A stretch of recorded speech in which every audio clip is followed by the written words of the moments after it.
সভাপতি এবং প্রধান অতিথি তবলিগ করেছেন আমাদের মাদ্রাসার সম্মানিত সহসভাপতি জামিল শাখার সভাপতি জনাব মাসুদ হাসান শামীম ভাই,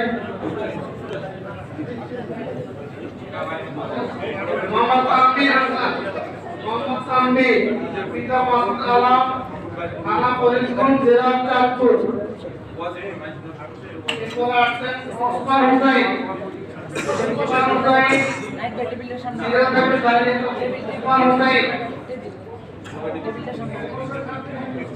সবাই একটু বসে যান, সবাই বসে বসে।